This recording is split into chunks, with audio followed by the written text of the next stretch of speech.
Hope Coast Studios in Oklahoma City. You're watching the Press Row. I'm Jenny Carlson here with Mike Sherman, standing in for the vacationing Barry Trammell.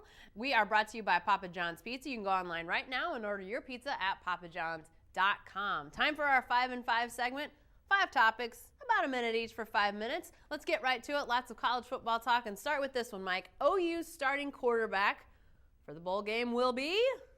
I'm going to go contrary to what you wrote in the paper the other day. I'm going with Blake Bell. I think it's better if they start Blake Bell and bring Trevor Knight in off the bench than vice versa. I think both quarterbacks play. I think it's worked. It can work. And in fact, what I think they're going to do is they're going to roll out the game plan they should have had in the Cotton Bowl against Texas. All right, interesting. Well, I'm going with Trevor Knight, as I wrote in the paper. I think it will be Trevor Knight. And here's why, is I think our favorite quote, Gabe Ikard, let the cat out of the bag.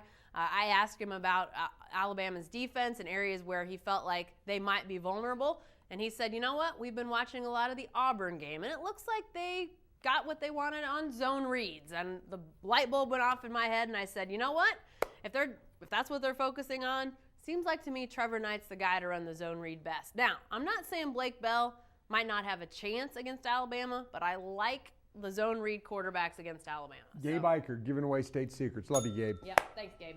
All right, what about this one? OSU's biggest challenge in the Cotton Bowl will be? You're going to spot a trend with my next 2 answers. I'm going to say stopping James Franklin, Missouri's quarterback. He's coming into his own. Of course, Missouri played 2 games without him, lost 1 of them. I think he's a ball player. A son of a former Sooner, Willie Franklin.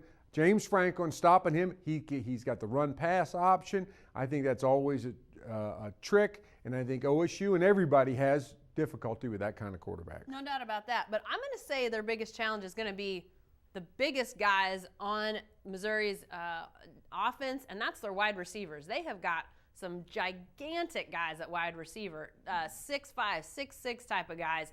And Franklin's really good, but since Oklahoma State's seen some run-first type of quarterbacks, I think they'll be prepared for that. But there's nothing you can do to get prepared for a guy that's 4 or 5 inches taller than you are and that's going to go up and be able